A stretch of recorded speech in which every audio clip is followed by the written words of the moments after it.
So before I introduce our panel, I would like to invite our President and CEO of the Congressional Black Caucus Foundation, A. Shawnice Washington, to the podium to deliver remarks. For more than 15 years, she served in a variety of roles with the Congressional Black Caucus Foundation, the Board of Directors, and the Corporate Advisory Council as a corporate sponsor.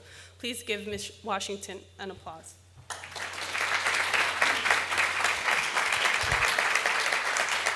Thank you. Thank you, Dr. Dimisi, and good afternoon, everyone. And welcome to the Anti-Poverty and Juvenile Justice Reform Roundtable. On behalf of the CBC Foundation, I extend my sincere thanks to each of you for being here today and our guests for their leadership and expertise and lending it to today's discussion. Join me in thanking Assistant Attorney General Carol Mason, Chair of the Democratic Whip's Task Force on Poverty, Income, Equality, and Opportunity, House Democratic Whip Congressman Steny Hoyer, co-chairs of the CBC Task Force on Poverty and the Economy, Congresswoman Barbara Lee and Congresswoman Joyce Beatty, and of course, our panelists, Mr. Roy Austin, Mayor Asia Brown, Mr. Nate Bayless, and Mr. Brian Stevenson. And I would also like to thank the Annie E. Casey Foundation for partnering with us to address the disproportionate number of Black youth overrepresented in the juvenile justice system. African American youth face significant disadvantages. They experience many challenges in their daily lives that limit their ability to take advantage of opportunities for positive development.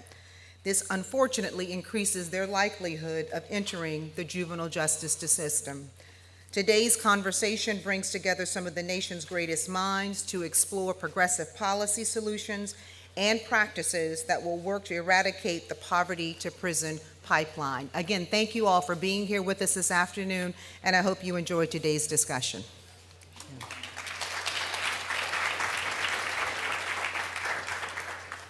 I'd now like to introduce to you Congressman Chaka Fattah from the great state of Pennsylvania, who is also the chairman of the Congressional Black Caucus Foundation, has been leading with a wonderful vision of reformation for these urban communities in all aspects, and so we welcome him to deliver some remarks. Thank you, Congressman Fattah.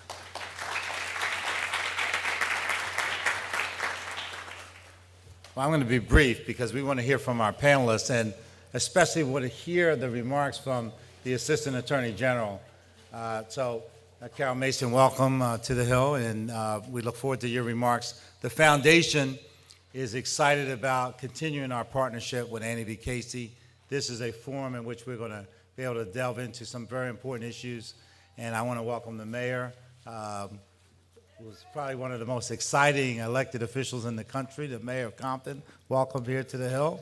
And I know all of our colleagues are doing work in this trade space, so you're going to hear from a number of them. Welcome, and the CBC Foundation looks forward to building on these types of opportunities in terms of our public policy initiatives. Thank you.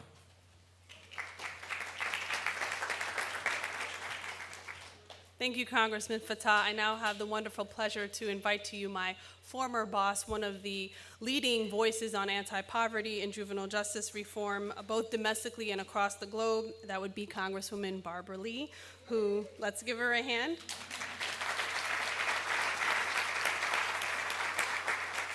As many of you know, she's currently the chair of the Democratic Whip Task Force on Poverty, Income, Inequality, and opportunities. So we welcome her. She's also a Congressional Black Caucus co-chair of the Poverty and Economy Task Force. Congresswoman Lee.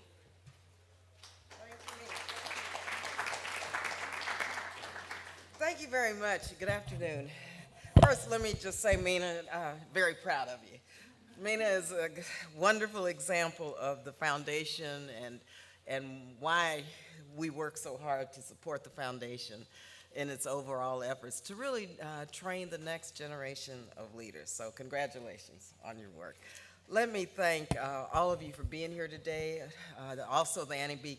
Casey Foundation, our foundation, the Congressional Black Caucus Foundation, Congressman Fattah, all of our members here, Congressman Scott, Beatty, Bass, our Whip Hoyer, everyone who has come together to really ensure that we talk about this unfortunate pipeline to prison and how we crack it, and that's what this is all about.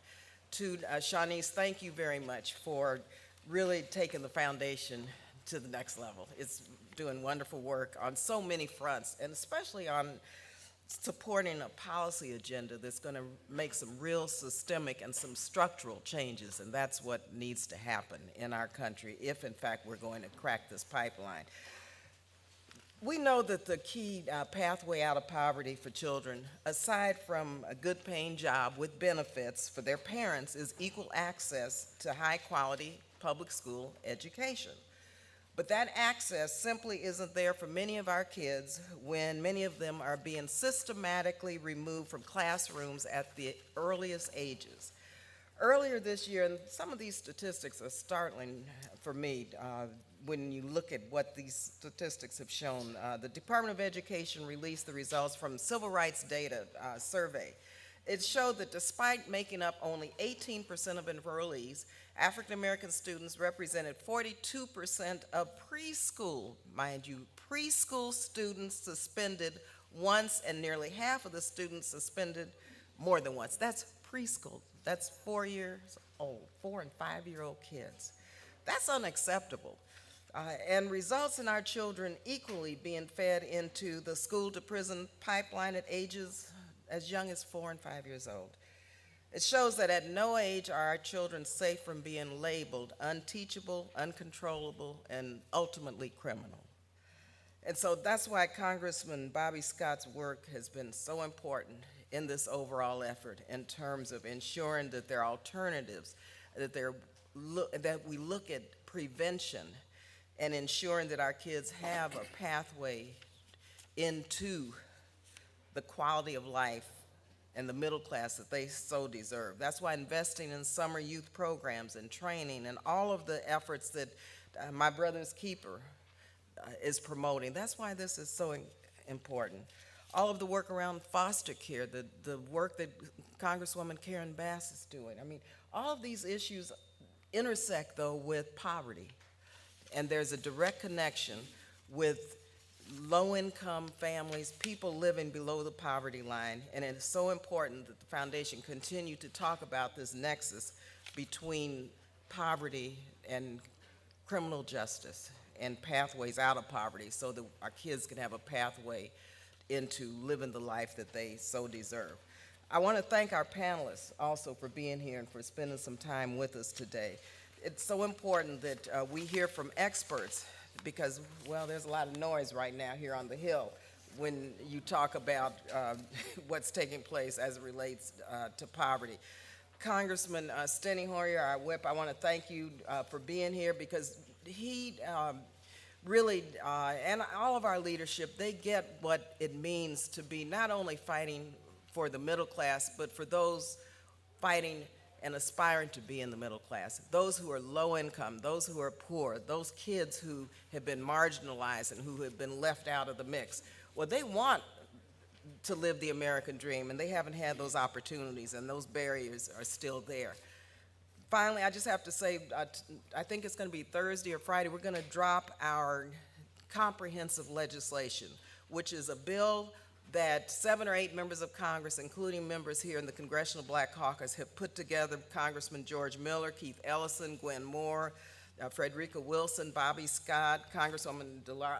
Many members have put together a pathway for the public to understand what we see as a roadmap to help lift people out of poverty so that our children will have equal access to the American dream. So we're going to ask the foundation to continue with this conversation and to really make sure that once we introduce our bills that you all have a chance to look at it and incorporate some of the policies that we're recommending. And this has been a long process, and I want to thank our task force for this and our CBC task force with Congresswoman Beatty and Cleaver, because this has been a long process putting together this roadmap. But we think it's going to be very important for the foundation and for all of you to look at this bill, compare it to what the Ryan Plan says.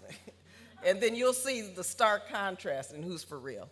on making sure that our kids have the life that they so deserve. So thank you again, Mina. Thank you, Shanice. Thank you, Congressman Fattah, for your leadership, and thank all of you for really making this happen. Thanks again.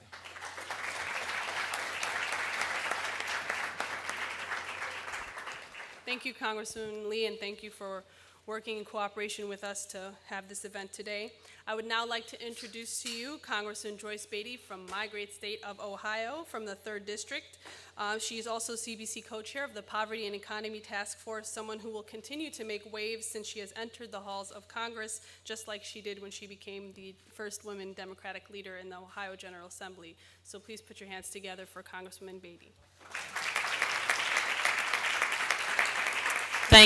Thank you, and good afternoon, and I too will be brief, but first let me just say to our President and CEO, Shanice Washington, I think the room speaks volumes for what you've done, and also to Chairman Fattah.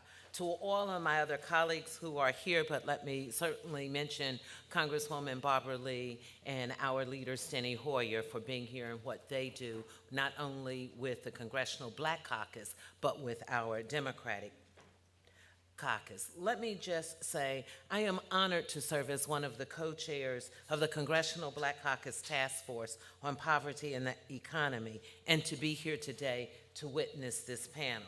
Today's topic is certainly an urgent national crisis at the intersection of poverty and race that puts especially Black boys at a 1 in 3 times lifetime risk of going to jail, and Latino boys at a 1 in 6 lifetime risk of the same fate. Tens of thousands of children and teens are sucked into the pipeline each year, as reported by the Children's Defense Fund. Historical inequalities in the education system, from segregated education to concentration of poverty in housing and neighborhoods, and the long-standing stereotypes influence how school officials and law enforcement both label our children and treat our children who are presented with challenging behaviors. Lastly, let me just say that studies show that children of color oftentimes receive harsher punishments for engaging in the same conduct as their white counterparts. Juveniles, as we know, who have been incarcerated, are much more likely to become criminals later in life if they are reincarcerated, and much less likely to have the success that we witness in this room today. So today I'm going to use Congresswoman Barbara Lee's words. Today is about seeds of hope, and that's why we are here. We're going to hear a lot of negative statistics, but I say to you as young folks in the room, you are our seeds of hope. You are why we do what we do in Congress, because we need to prove to the nation that we have young folks who are successful and young folks who know how to get it. So let's give yourselves a big round of applause. And lastly, I would be remiss if, as a freshman, if I did not say to you that I passed a bill unanimously on the House floor that deals with no longer making predominantly little girls who are engaged in sex trafficking a criminal, but to make them the victim. So I was pleased to be at the President's, my brother's keepers, to the brothers, but to the sisters, I leave you with, when women succeed, America succeeds. Thank you.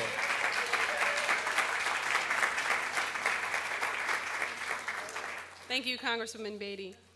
I would like to introduce to you Congressman Bobby Scott from Virginia, longtime supporter and advocate for juvenile justice reform, for really giving real education and economic opportunity to our young people. He serves on the Education and Workforce Development Committee as well as the Judiciary Committee, and I personally want to thank you because every time there's an event or a session or opportunity to talk about these issues, Congressman Scott is there. So without further ado, let's welcome Congressman Scott. Thank you. Thank you, Mina. Thank you, Shanice. And I want to thank my colleagues, Barbara Lee, Chaka Fattah, Joyce Beatty, and of course our Democratic whip, Steny Hoyer, for being with us today. This topic is anti-poverty policies and juvenile justice reform, integrating strategies and strengthening initiatives. Well, integrating the strategies, that's easy. because reducing poverty and reducing crime, it's the same strategy.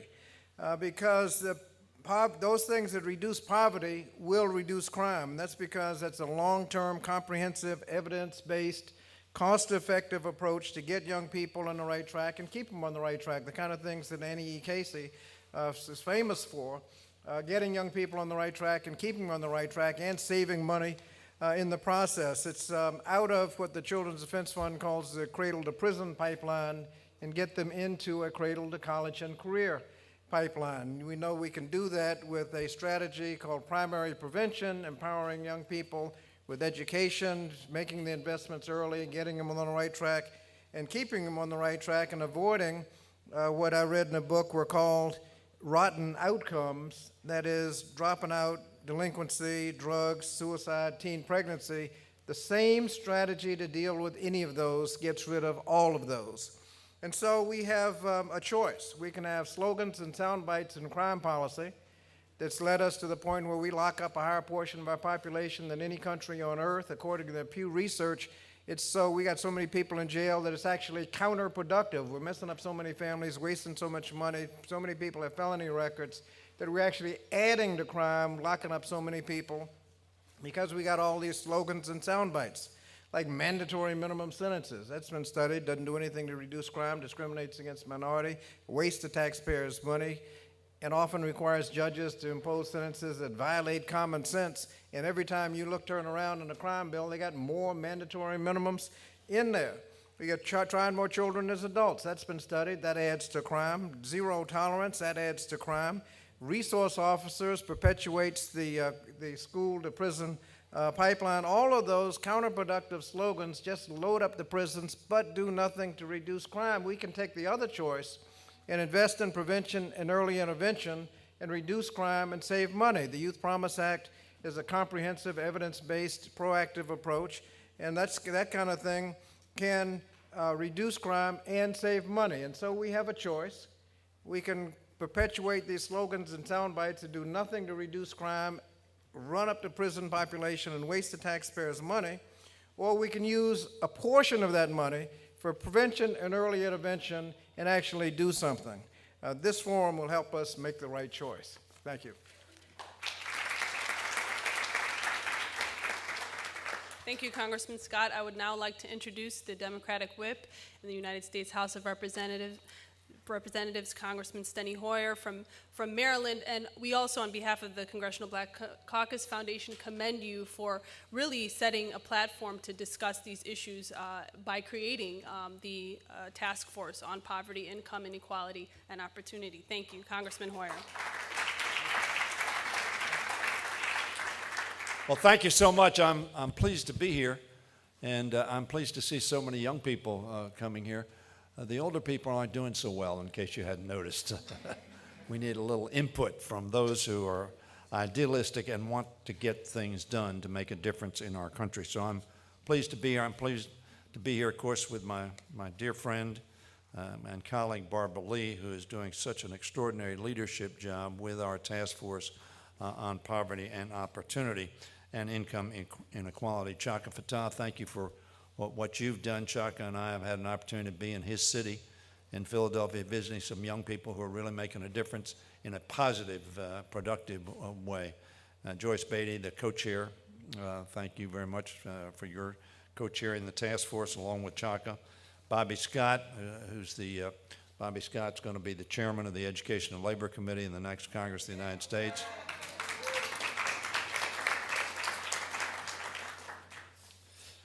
Bobby was the only one in the room didn't clap. He just, okay, lay it on me. I'm going to put this down. I don't know whose that is. Is that yours? I'm going to mess you up. As we mark the 50th anniversary of President Johnson declaring an unconditional war on poverty, and in the aftermath of a recession that hit the lowest income Americans very, very hard, we ought to take stock of how best to alleviate poverty in America in the 21st century.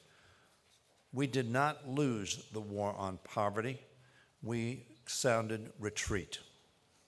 What Barbara Lee, what the co-chairs are doing, Chaka Fattah and Joyce Beatty are doing, is trying to sound the trumpet of charge the trumpet of change, the trumpet of positive impact. You are all in a position to help answer that question on how we take experiences from organizations on the ground and translate them into policies that help more of our people avoid hunger, homelessness, and hopelessness, and instead begin to rise up into the middle class.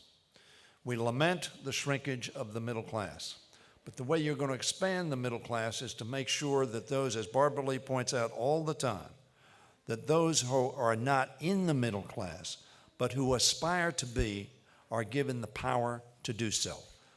And that will expand the middle class. And yes, it will shrink the non-middle class. I hesitate to say lower class. They are not lower class. They are simply a lot of people without the resources to do what we expect all Americans to be able to do.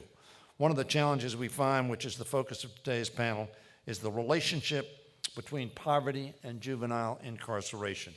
I was looking at Ms. Bernstein's book. I understand she's not here, and I'm going to take the opportunity to try to read that book, Bobby. It seems like it's a very pithy and very timely exposition of what we're doing to young people. America's long struggled with racial disparities when it comes to our justice system. Bobby's been outspoken about that, and so have so many of you in this room. Disparities that exacerbate poverty for many families living with a loved one in jail as a result of a nonviolent offense. When a child grows up with a parent in jail, the result is lost income for the family, lost time with a parent, and a child put at greater risk for not succeeding at school. If we fail our children as minors, we are setting them up to fail as adults. You know, I'm from Maryland. Frederick Douglass was from Maryland. Frederick Douglass was born a slave on the eastern shore of my state. He became one of the leaders and principal advisors to Abraham Lincoln on the Emancipation Proclamation. And I quote him all the time when he said, "It is easier to build strong children than it is to repair broken men." It is easier to build strong children than it is to repair broken men. Now that applies to women as well, to girls as well as boys. Easier to build them up. Ted Agnew, normally you wouldn't have me quoting Ted Agnew, but I was elected to the Maryland State Senate in 1966. He was elected governor of our state as a progressive governor, you may be shocked to hear. And in his inaugural address, he said, "The cost of failure far exceeds the price of progress." I want you to think about that, because there are too many people in the Congress of the United States who are preaching disinvestment in our people and in our country. The key is not only to attack poverty, but to prevent it. I take issue with Budget Chairman Paul Ryan's proposal, which he laid out last week, to put more of our anti-poverty programs under the control of the states. I call it the Ryan Retreat, not only in his budget, but in this program as well. From our responsibility as a nation, one nation, under God, indivisible. There are too many people in America who are dividing, not coalescing, not creating a consensus. Indivisible, one nation, all children are our children, American children. When the Affordable Care Act provided states with access to expanded Medicaid, some flat out rejected it. In the 24 states that have not yet acted to provide their residents with expanded Medicaid, there are 17.8 million Americans living in poverty. Medicaid would have made a difference in their lives. It still can, which is why we expanded it. 5 states, Texas, Florida, Pennsylvania, Georgia, and North Carolina, account for 9.7 million of those. They've rejected Medicaid. All of these people could be accessing affordable health care, but have been blocked from doing so. Giving those states decision power over funding for programs that prevent hunger and homelessness, programs many of you help run. would be too risky when so many lives are at stake. Instead, we need to invest in combating poverty, in particular among young people, by helping more of them stay in school and get into pathways to colleges or careers. And the first steps Congress ought to take is to help their parents and communities by working to raise the minimum wage. In the richest country on the face of the earth, nobody ought to be working a full-time job and living in poverty and unable to support themselves and help support their family. Nobody. Nobody. Now, so you understand, the proposal is to raise it 10 to 1010 about 2.5 years from now. Right today, as you sit here, if the minimum wage were exactly the same as it was in 1968, the minimum wage would be $10.77 today. The proposal, while progress, is not success. Sadly, under the Republican majority, the Congress has failed to take these important steps. We haven't even been able to consider it on the floor. That is why I asked Barbara Lee to chair the Democratic Whip's Task Force on Poverty, Income, Inequality, and Opportunity. If we're going to be successful in a nation, it will be because all of us are successful. This task force will help draw attention to what Congress ought to be doing to address our poverty challenge and to the work you are doing to help us meet that challenge. Again, I congratulate Barbara, and I congratulate her on the introduction of the bill, which she referenced. But I congratulate each and every one of you for being aware of, learning more about, and being in the fight to make sure that we build strong children, not expend our money to repair broken men. And as that book, Ms. Greenstand's book points out, breaking children, not repairing children. I salute you for the important work you're doing to help more of our people emerge from poverty and make it in America. That's the agenda item I talk about all the time. Make it in America. Make it in America not only means manufacturing and expanding middle-class jobs, it means making it, succeeding, having a sense of hope, a sense of future, a sense that I can. That's what we need to give our children, that's what we need to give our people, and that's what you're doing. You do God's work. Thank you very much.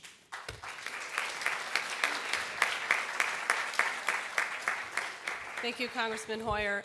I would now like to, and thank you to all the members of Congress with us today who have been pushing these issues. We appreciate your remarks.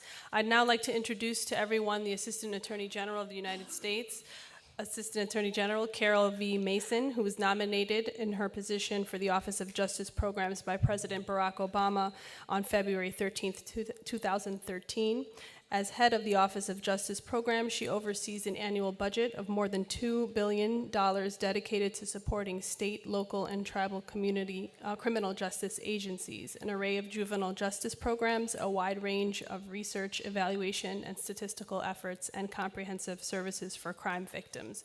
We also have a number of colleagues from the Office of Juvenile Justice and Delinquency Prevention with us today, so we thank you all for joining us. Ms. Mason previously served the Department of Justice as a Deputy Associate Attorney General. At DOJ, her primary responsibilities were to oversee the grant-making components, the Office of Justice Programs, the Office on Violence Against Women, and the Office of Community-Oriented Policing Services. I would be remiss in also saying she got her JD from University of Michigan, and I'm also a Michigan graduate, so go blue. She will help set the context for discussion, and then we'll dive right into the panel. So we want to thank you on behalf of the Congressional Black Caucus Foundation for being with us, and we look forward to your remarks on this important issue. Assistant Attorney General Carol V. Mason.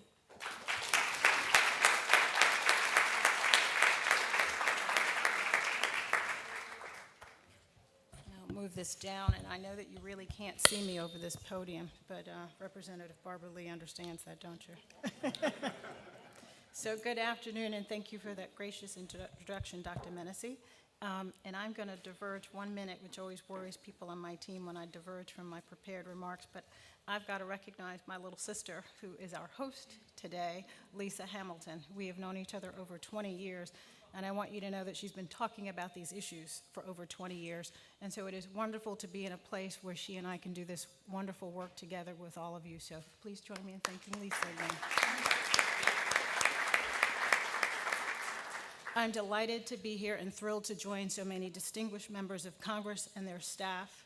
Representative Lee, I thank you for hosting this roundtable and for calling attention to the disproportionate impact of poverty on people of color and to the many problems it creates.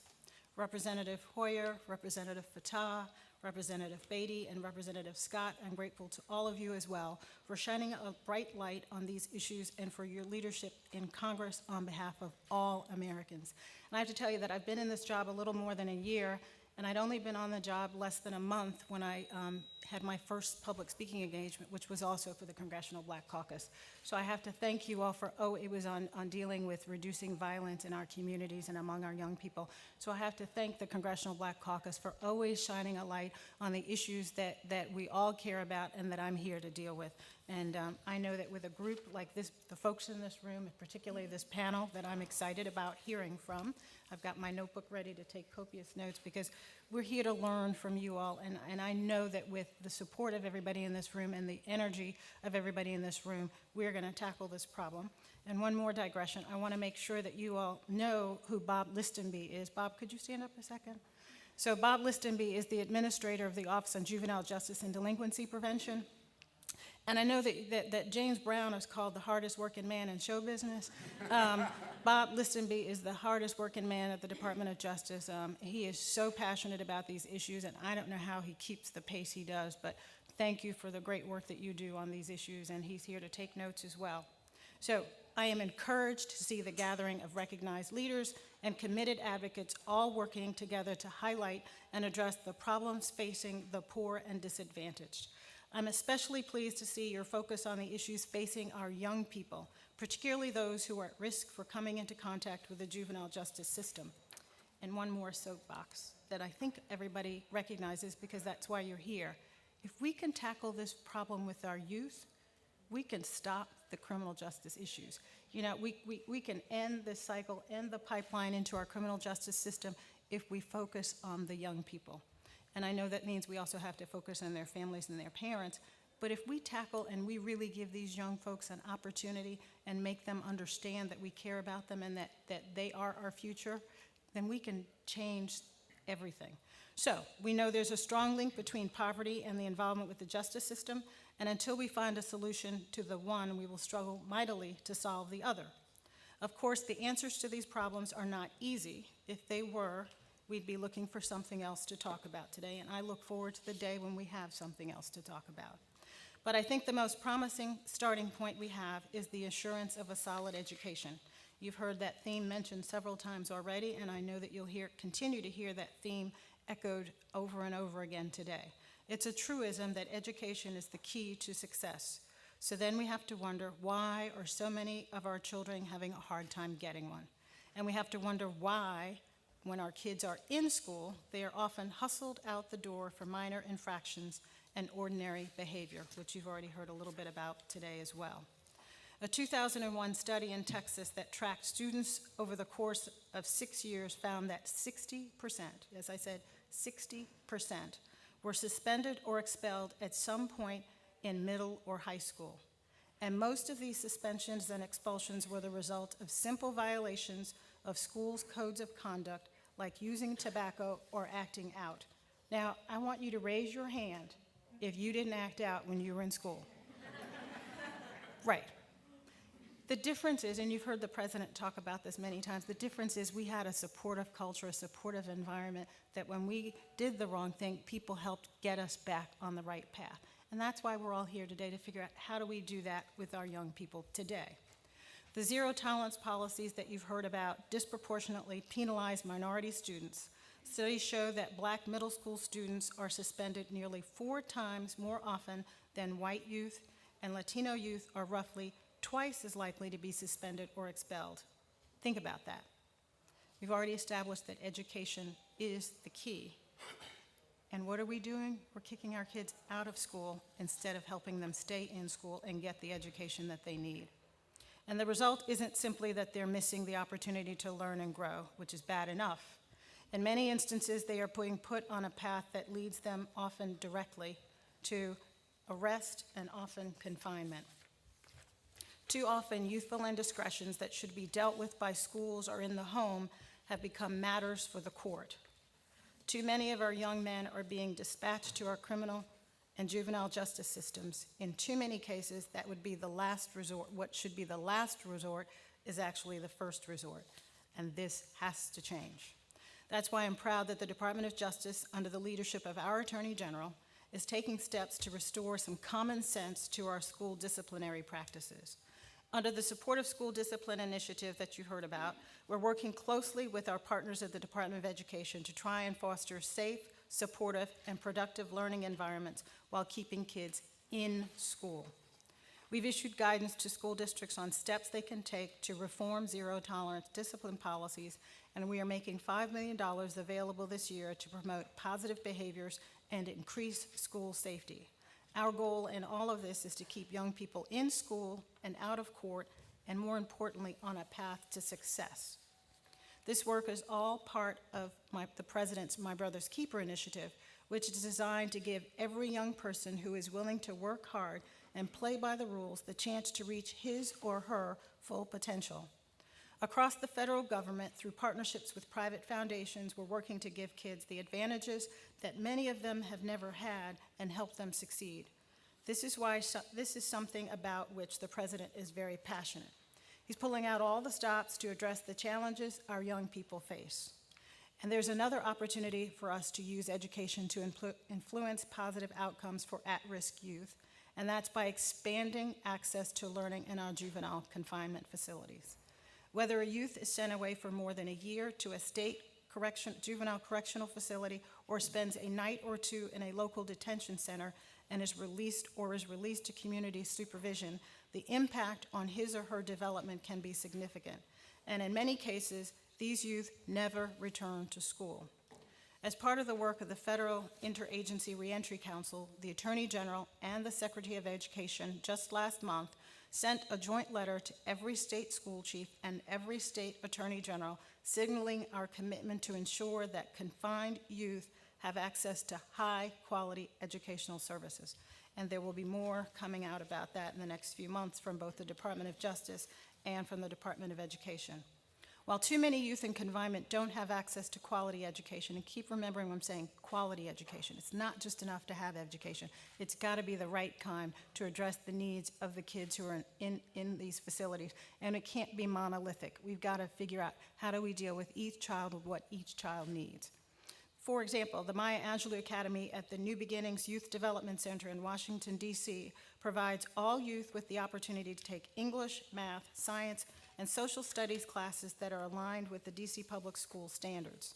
And several states, Oregon, Indiana, and Pennsylvania, Congressman Fatah, to name three, are using technology to connect confined youth to academic content on a par with traditional schools.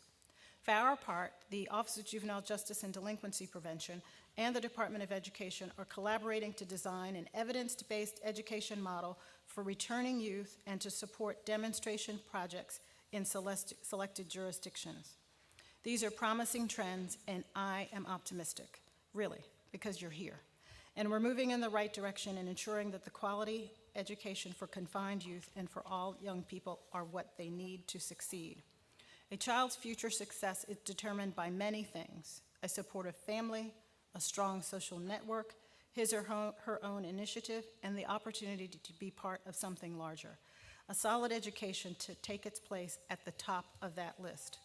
Sadly, as we've all heard, there are too many young people who have been denied that fundamental opportunity. And while youth have made mistakes and must be held accountable for their wrongs, they must also be given a fair chance. And that's why we're here, all of us to work together to make sure this happens. And I will tell you, for those of you who've heard me speak before, you know I say this often, I've got an expiration date. It's January 20th, 2017, and I'm going to see progress, more than progress.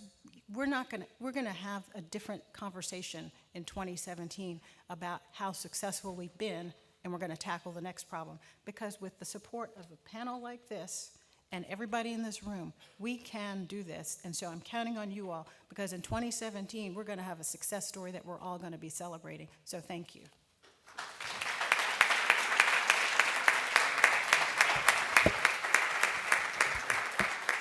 Thank you, Attorney General Mason. We are now, I have the great honor of having us start this panel, and I won't belabor you with their biographies. They are in the folders. I want to give them a chance to speak. I will say, however, we do have some of the nation's top experts. These stories, the backgrounds, the efforts that these folks standing beside me have complement each other very well.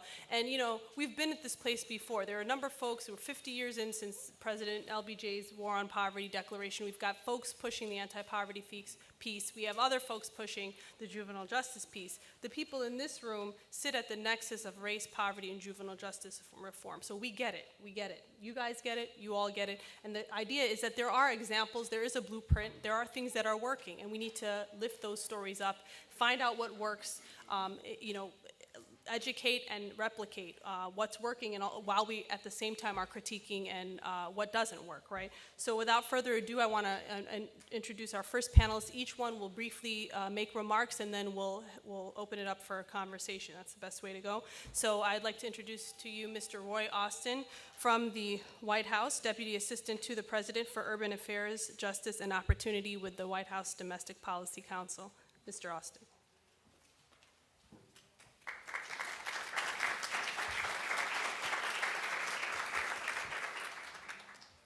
So whether you call it the school to prison pipeline, the poverty to prison pipeline, the cradle to prison pipeline, it's a pipeline you don't want to be going down. And I wish that I was up here to say a bunch of new things and things that you hadn't heard before, but I have to tell you that everyone who spoke before me got it right. And at the end of the day, what we're talking about is really what is known as mother's wit. And that's just plain old common sense. We know, the people sitting in this room know what we need to be doing with respect to these problems. The solutions are actually quite simple. We need to be locking up fewer of our kids. Simple.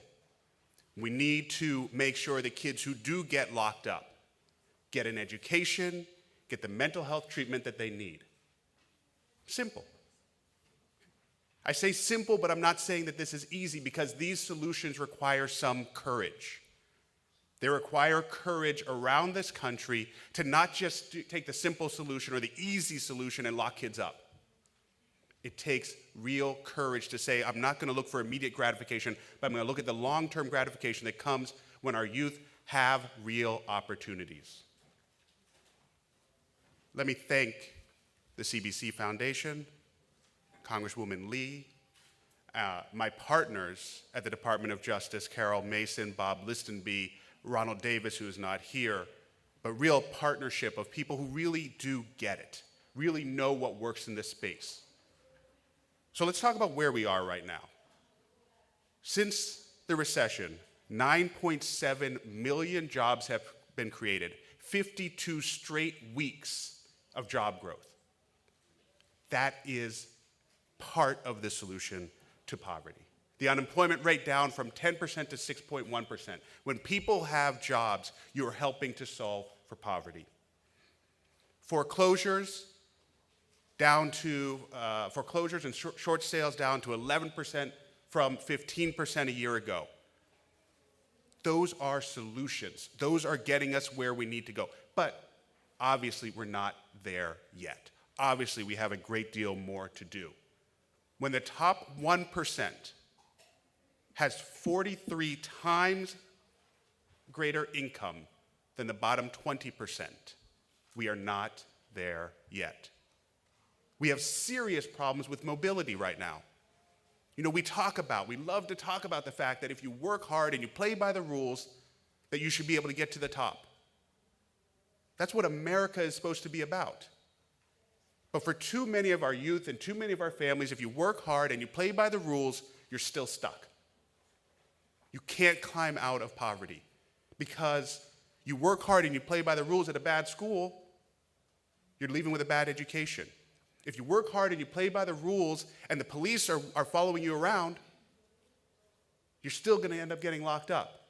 If you work hard and you play by the rules, and you're in a place where your family cannot afford the house that they are trying to live in, you don't really have that chance. We have to turn that around with the common sense solutions, with the mother's wit that we all know works. And the people who are getting hit the hardest are the minorities in our country. Approximately 25% of Black, Latino, and Native American Americans live in poverty versus 11% for white Americans. Black, Latino, and Native American children are 6 to 9 times more likely to live in concentrated poverty than white children. Among youth 10 to 24 years of age, homicide is the leading cause of death for Black youth. You expect them to do something when they don't expect to be here tomorrow? That doesn't make sense. Black males are 6 times more likely to be in prison than white males. Latino males, 2.5 times more likely. 50% of Black males will be arrested by the time they are 23 years old. That's not the country being where it should be. Now, I had the opportunity before I got this position to work with the Special Litigation Section of the Civil Rights Division of the Department of Justice under the leadership of Jonathan Smith. And they did an investigation of the Shelby County juvenile justice system. This is Memphis, Tennessee. And they found during that investigation that none of the youth had their constitutional due process rights protected, and the Black youth did not have equal protection. So what does that mean? Youth were going up in front of the juvenile court without a public defender. Youth were being asked by the judge, what did you do? Regardless of race, regardless of color, regardless of gender. How do you expect youth to make that argument for themselves? And then for African American youth, they controlled for the things that we all talk about and say are going to be the problem. So they controlled for the type of crime. They have controlled for the family structure. And they found that at every decision point, Black youth were more likely to be punished more harshly than other youth. So if you're making a decision at who's going to be elevated to adult status, Black youth more likely. If you're talking about who is going to be detained, Black youth more likely. If you're talking about who is not going to go home at the end of the day for the same crime, Black youth more likely. That is a problem. We incarcerate too many, regardless of color. We have 5% of the population, 25% of the world's prison inmates. 5% of the population, 25% of the world's prison inmates. Someone's calling me. Hold on one sec. Now, what are we doing about it? Minimum wage. 1010 for federal contractors, because that is the president using his pen and his phone to get things done where he can get things done. But 1010 should be the standard everywhere. And we see states and counties and cities moving to 1010 and disproving those who say that that's going to cause us jobs. Disproving that. You can look at the places where the minimum wage has been raised and not a single one of them has lost jobs because of the raising of minimum wage. That's going to help get people out of poverty. Capping student loans. I'm talking to a lot of young people here. You know what a burden student loans are on you, but what about for that single mother who is trying to go to school to lift her family out of poverty? Well, those student loans become something that they just cannot get around. We're trying to do more about that. Equal pay. Equal pay. If we, I think the Congresswoman said it beautifully. If we treat the women of America right, we treat America right. There's no reason why anyone should be paid less for the same work, regardless of race, regardless of gender, regardless of national origin, regardless of sexual orientation, regardless of gender identity. It doesn't make sense in America. Smart on Crime Initiative. I had the honor of working with Attorney General Eric Holder for 4 years. The work that he is doing to make our justice system more fair is incredible. It is courageous. It is the right thing to do. We're working with promise zones. Promise zones are the deepest areas of poverty around the country. There are 5 of them right now. We're going to expand to 15 before this administration is over. But they have preferential grant treatment. They have a federal person inside of City Hall helping them to find these grants, helping them to get the federal government to work closer together. So I recognize that my time is up, and this is an incredible panel that you have to hear from. But I look forward to the discussion as we move forward. But thank you very much.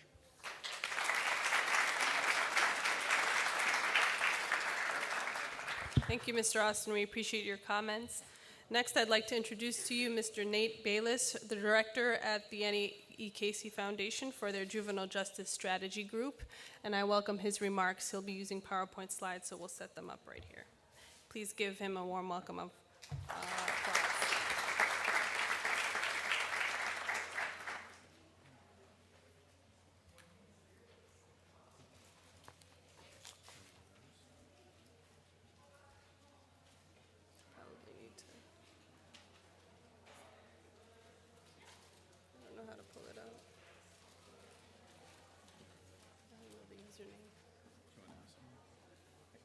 Okay. So good afternoon. I'll start before the slides come up on board. Somebody had to do a PowerPoint today, so I guess that was me.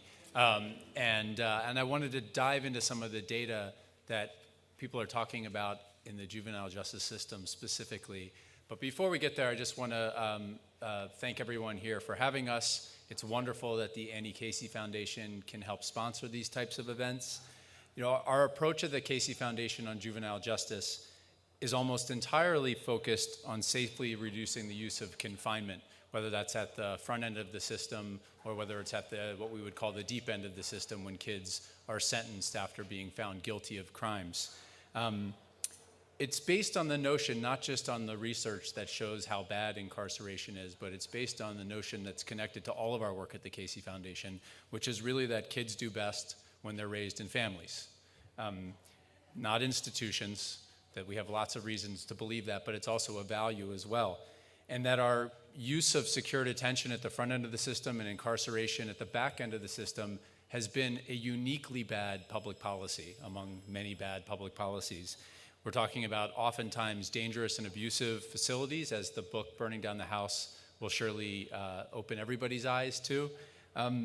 We're talking about housing kids in facilities who pose little risk at all to public safety, with terrible racial disparities from the front end of the system to the back, and poor recidivism outcomes that cost us a lot of money as taxpayers. There's really no aspect of mass incarceration that makes any sense at all. For the last 2 decades, we've partnered with juvenile justice systems around the country to address these issues. So my goal will be to get a little bit into the weeds of that, to talk about what it looks like in juvenile justice, because while I appreciate very much the connection, I'll stand off to the side like this while I talk. While I appreciate the connection between poverty and juvenile justice, I think we should not accept as inevitable the idea that because kids are black and brown and poor, that therefore their behavior should land them in incarceration, should land them in facilities. And too often it's an excuse that we see kids, because of the way they look or the neighborhoods that they come from, that we decide that we're allowed to treat their behavior very differently than we do other kids. And that's really the essence of the My Child test that we would talk about at the Casey Foundation all the time. I think it's really kind of twofold, and I'll talk about both of those today.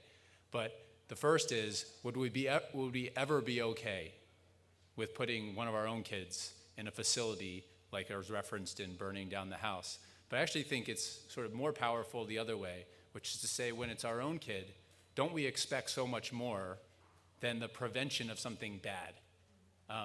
My old boss, when I worked in the DC government at the Department of Youth Rehabilitation Services, used to say of his teenage daughter coming home, I never say, I'm so proud of you, you didn't get pregnant today. I'm so proud of you, you didn't use drugs today. I'm so proud of you, you didn't skip school today. None of us think about the people we care about that way. That's the only way we talk about the kids who are in our juvenile justice system. So,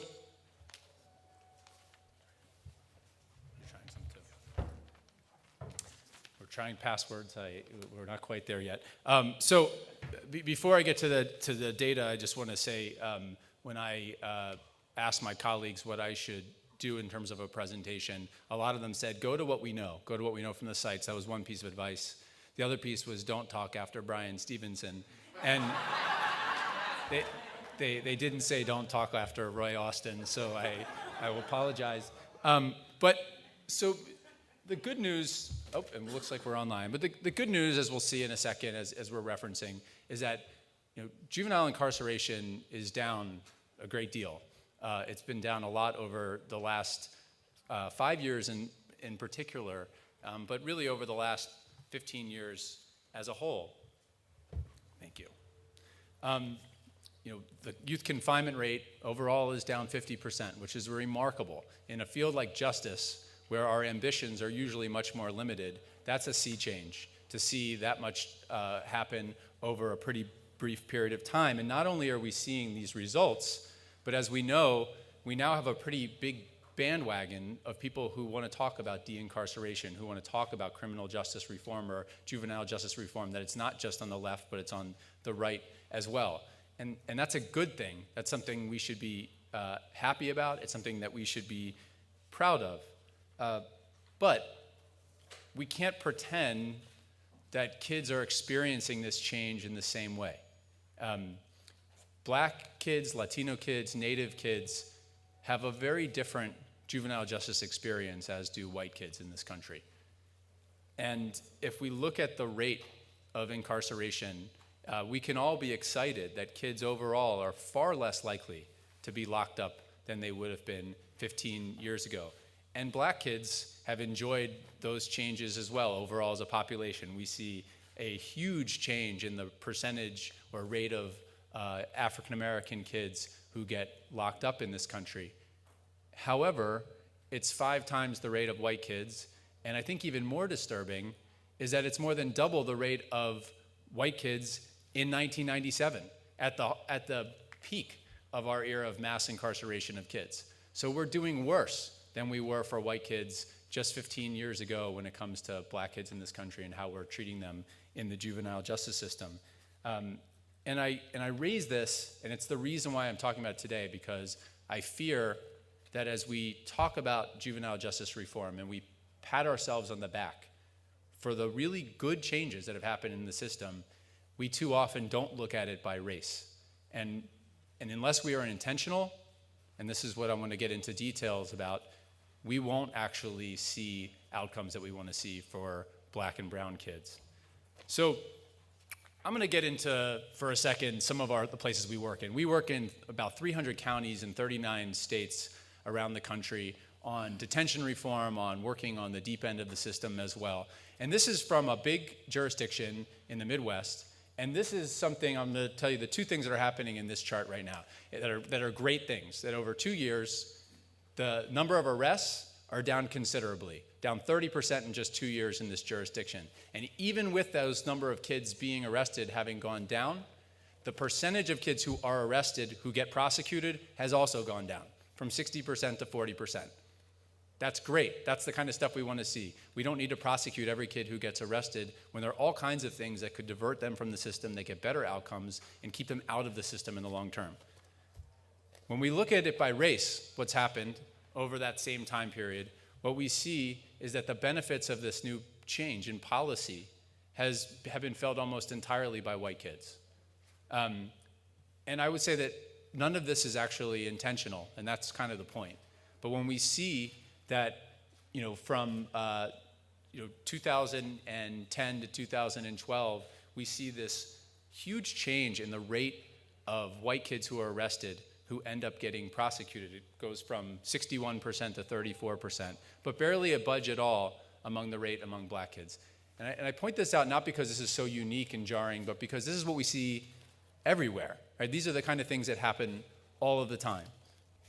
Here's another example. Now, this would be a kind of somewhat unique chart to a jurisdiction taking on the Juvenile Detention Alternatives Initiative, one of our main focuses, our primary work that we do, where we're looking to reduce secure detention, and one of our core strategies is racial and ethnic disparities.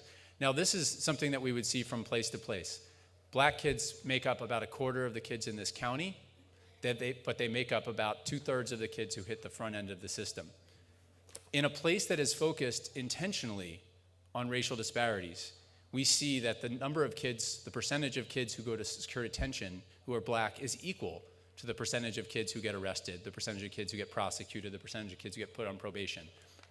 That's good. It's not great, but it's good. It doesn't make up for the big change that we see at the front of the system. But without intentionally looking at what do they do at the point of sentencing with kids, we see in this county that almost 95% of all kids who ever see an out-of-home placement, whether that's a correctional facility or something else, are Black, and they're almost all Black boys in this jurisdiction.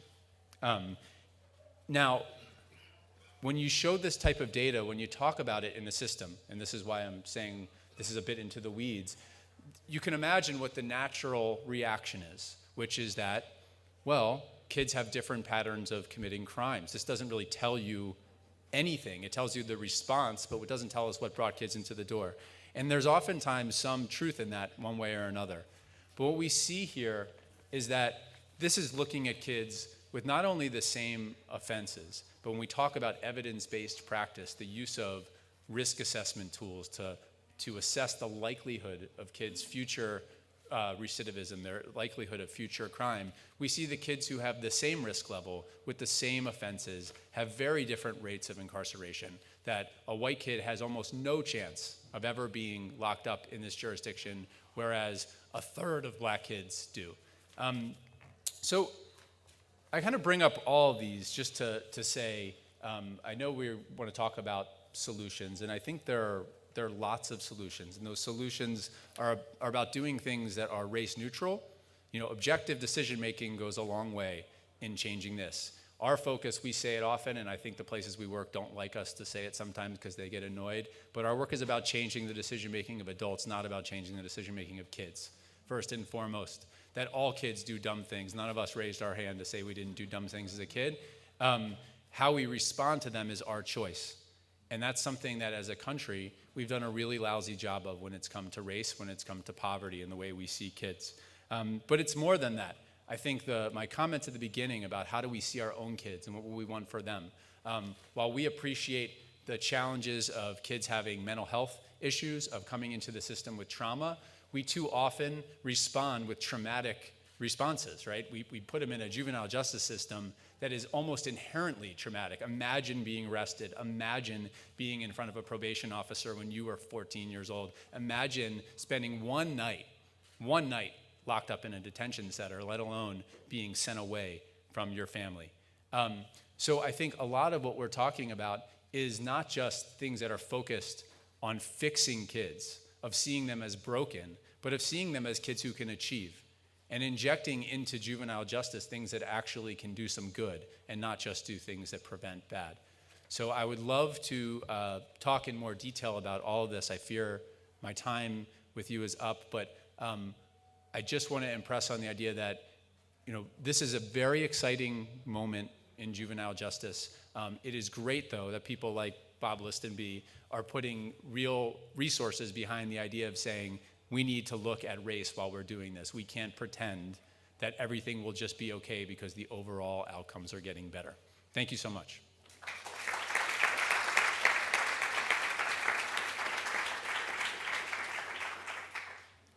Thank you, Mr. Bayless, for your comments.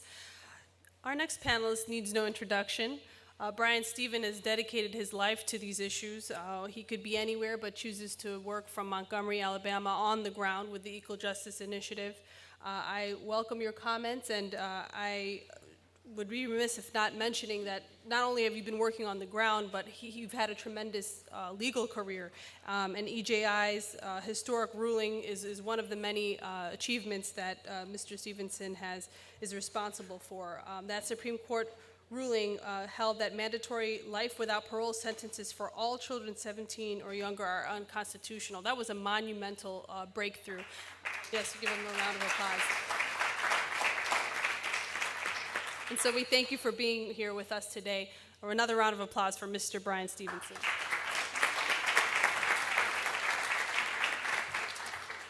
Thank you. I'm really delighted to be here and delighted to be part of this panel. I actually grew up on the Eastern Shore, not that far from here, on that tip of the part of this country that ranges from Virginia to the southern tip of Delaware. And when I started my education, public schools were not open to black children. I went to a colored school, and that experience was deeply challenging. But lawyers came into our community and opened up the public schools. I would sometimes go and visit relatives that lived in North Philadelphia. This is in the 1960s. In the 1960s in Philadelphia, my cousins were dealing with violent gangs. They were dealing with the Frank Rizzo Police Department that was quite abusive and quite brutal. And all of these were challenges that we had to manage. Despite the drama that surrounded segregation, despite the drama that surrounded the 1960s, I'm going to start by asserting that the challenges that I faced with Jim Crow and police misconduct and brutality in the 1960s are nothing like the challenges that children are facing today. Their challenges are greater than the challenges that I faced in the rural South confronting Jim Crow. Challenges are greater than the challenges that I faced in the urban North with horrific police misconduct, no representation of people of color. And I say that for a number of reasons. Not only do the data indicate that, and you've heard all of these statistics, the 21st century is the first century in American history where 1 in 3 black male babies born is expected to go to jail or prison. That wasn't true in the 20th century. It wasn't true in the 19th century, it's true today. The statistic that I'm actually most terrified by is actually the report that just came out from the Brennan Center that now indicates that 68 million Americans have criminal records, have been arrested, prosecuted for something that may mean they have to disclose that when they seek a job. It is a permanent injury that will forever compromise their ability to gain full employment and to recover. It is an economic injury, and it's affected a huge percentage of our population. It's not just the 2.3 million people in jails and prisons, it's the tens of millions of people that are recovering. We've got 6 million people on probation and parole. For poor people and for people of color, of course, this problem is aggravated in ways that I think makes this an unbelievably challenging time to be a youth of color. And because of that, it requires an unparalleled response from us. I'm grateful that the Congressional Black Caucus Foundation has organized this conversation. I'm grateful that so many of you who are doing such work are doing this, but I believe we have to do much more than we've been doing. If we use ordinary strategies and ordinary conferences and ordinary convenings to deal with an extraordinary problem, we will fail. We actually need an extraordinary investment, an extraordinary reorientation. And I just want to throw out a few things that I think are part of what I consider to be that extraordinary reorientation. First of all, I do not believe we can meet the challenge that we are facing, the crisis that we are facing in poor and minority communities around this country, until we use different framing strategies. We've got to reframe, redefine, re-identify the nature of the problem. There was a very powerful narrative that got us into this situation, right? It was the hysterics created by the politics of fear and anger in the 1980s. It was President Nixon declaring a war on drugs. And that rhetoric of war allowed states to do all of this ratcheting up. There's a reason why we got to 250,000 people in adult jails and prisons. There's a reason why we were able to kind of criminalize and demonize young kids of color. We had criminologists talking about these kids being super predators. You remember that word? It infected every legislative body in the country, including the Congress.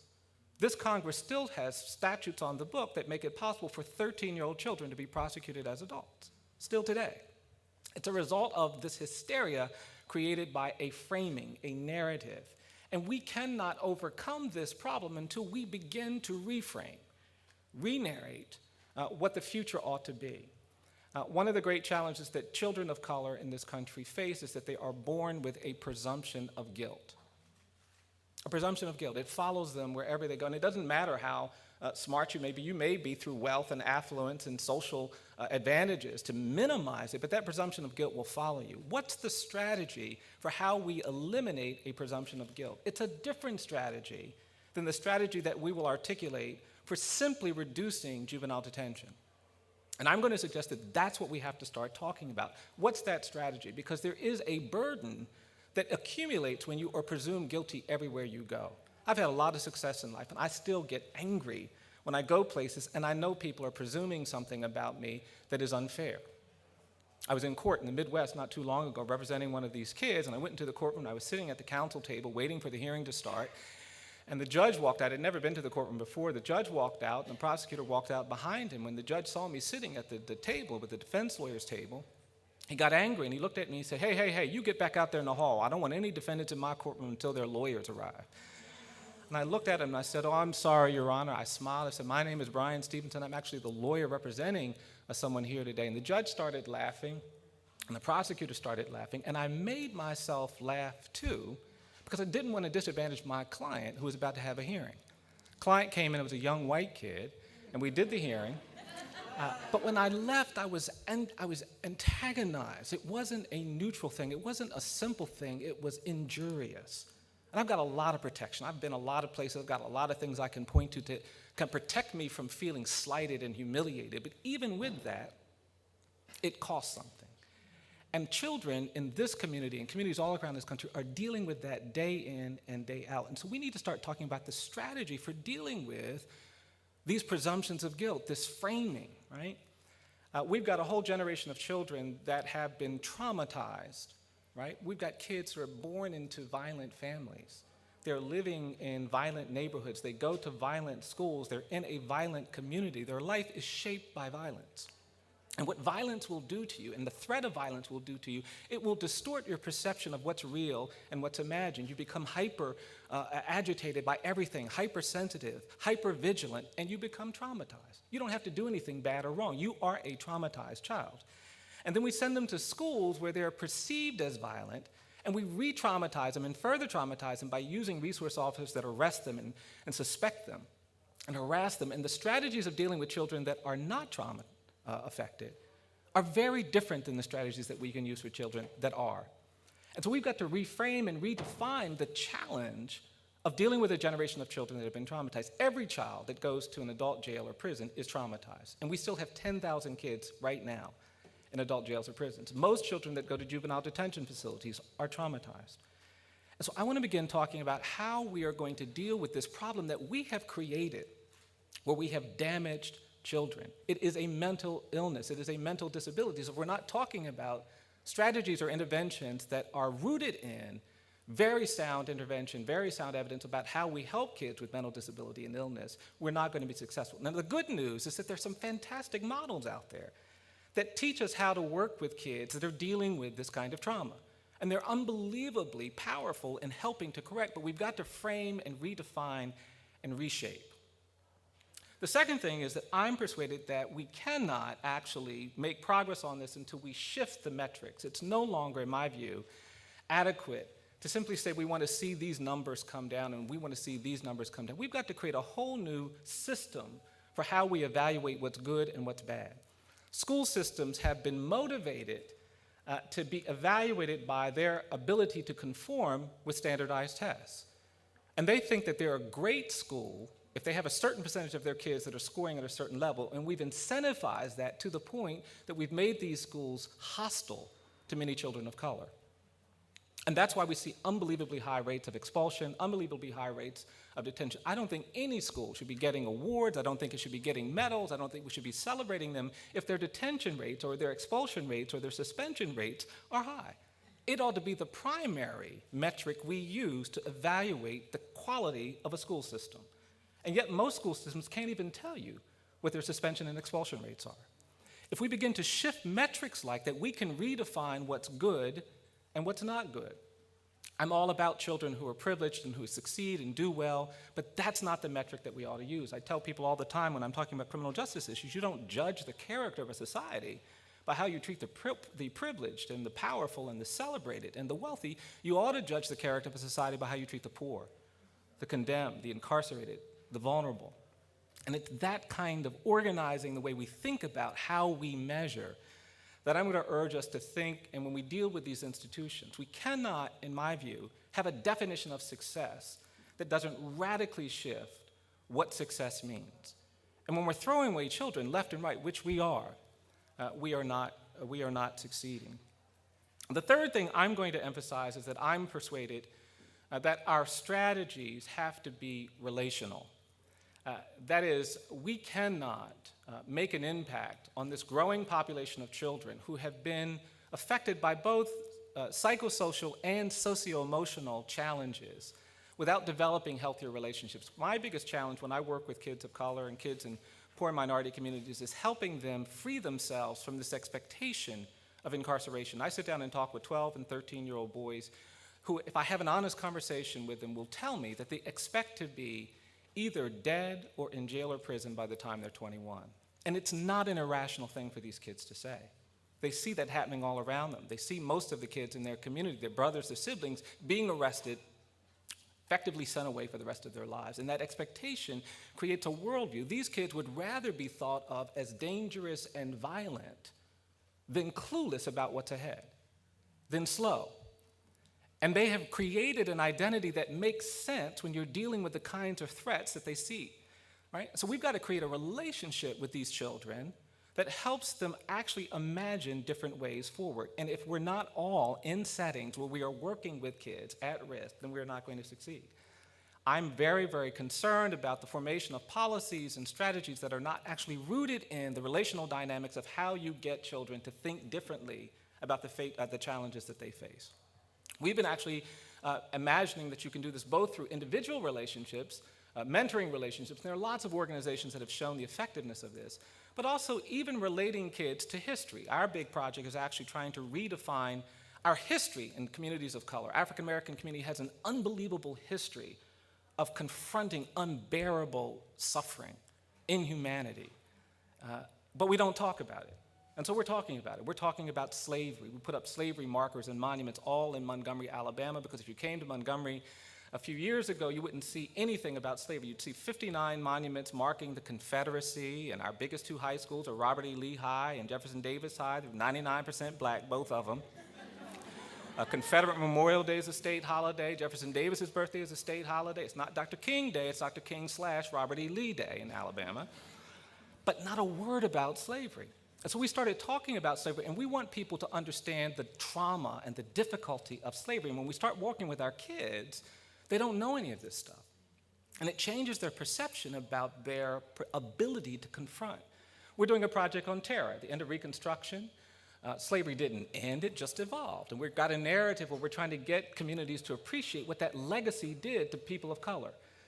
We terrorized African Americans. All of you who live in the North, Boston, Chicago, Minnesota, you think this conversation about rural South doesn't apply to you? You're all refugees from terror. You're exiles from the Deep South. You fled the terror and came to these communities, but you brought that challenge with you. Right? And we've got to understand what that legacy means. And so we're talking about lynching. Our next report's going to be on lynching. We're going to be putting monuments at lynching sites because we want people, particularly kids, to understand what they are capable of managing and surviving.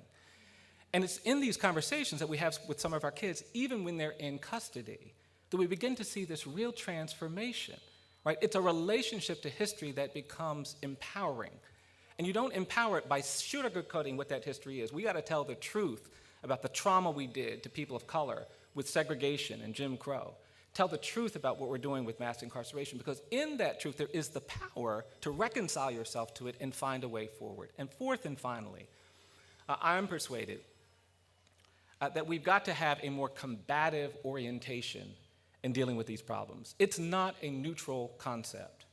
And we make a mistake when we imagine that we're talking about helping children and everybody agrees with that. There are actually people who are engaged in sustaining the high rates of incarceration. There are private interests that are going to be implicated when we begin to close juvenile detention facilities. There are private interests that are implicated. We start talking about bringing down private prisons. And if we assume a neutral reaction, we're going to lose. And I don't like combat. I don't like conflict. I'm in court fighting all the time. But I do that because there has to be some way of defining what the goal is. And so we got to start talking about rights. We went to the United States Supreme Court because they're an institution that understands that you've got to either win or lose. You can't kind of keep floating. And so we created a ban on death and prison sentences for children. We want to create a minimum age for trying a child as an adult. I think that's achievable in this country. We want to create an absolute ban on putting a child in an adult jail or prison. We want to create an economic burden on states that have these high rates of expulsion. We want to create economic strategies that isolate people and institutions that engage in these policies. And this kind of combative orientation, I think, is necessary. And when I say combative, I don't mean we're not working. We're working with law enforcement. We're working with amazing entities that have the same interests that we do. But we've got to have an orientation that this is a battle. I'll end with this. When I did work in the 90s, I'd oftentimes be starting to talk about kids and the challenges, and I'd meet these amazing older people of color. And that's the great thing about doing work in the South. You meet these veterans of struggle who understand these things intuitively. I was giving a talk in a church, and I went to this church, and I was giving my talk. There wasn't a lot of people there. There was an older man that came into the church, and he was in a wheelchair, and he saw me giving this talk, and he was looking at me real hard. And I couldn't tell whether he was friendly or hostile. I didn't know what was going on. And finally, I finished the talk, and people came up, and very nice and polite. And this older man came up to me. He had a wheelchair, and the little boy wheeled him up to me, and he came up to me with this very stern look on his face. And when he got near me, he put his hand up, and he said, "Do you know what you're doing?" And I didn't know how to answer. I just stood there. And he said it one more time. He said, "Do you know what you're doing?" I said, "Yeah, I think so." I get some kind of timid response. He said, "I'm going to tell you what you're doing." And then he said, "You're beating the drum for justice." And I sighed because it was so wonderful for him to say that. And he said it one more time. He said, "You're beating the drum for justice." He said, "Come here, come here, come here." And he pulled me into his wheelchair, and he turned his head. He said, "You see this scar?" He said, "I got that scar in Philadelphia, Mississippi in 1963 trying to register people to vote." He said, "You see this scar? I got that scar in Greene County, Alabama in 1964 trying to register people to vote." He said, "You see this bruise over here? That's a spot I got marching on the Edmund Pettus Bridge in 1965. He said, "People look at me and they think they see my bruises and my cuts and my scars." He said, "These aren't bruises and cuts and scars." He said, "These are my medals of honor." And I will tell you that if we engage with this population where there's so much suffering, so much trauma, so many challenges, it will hurt to see all the damage that has been done. And we will have to get bruised and scarred. But there is something unbelievably empowering and rewarding and lifting up our children. And we can do it. We just have to do it knowing that our medals of honor won't look like the things that you sometimes see when you're talking about easy problems, ordinary problems. They'll look like the things that you see when you deal with extraordinary problems. Thanks very much.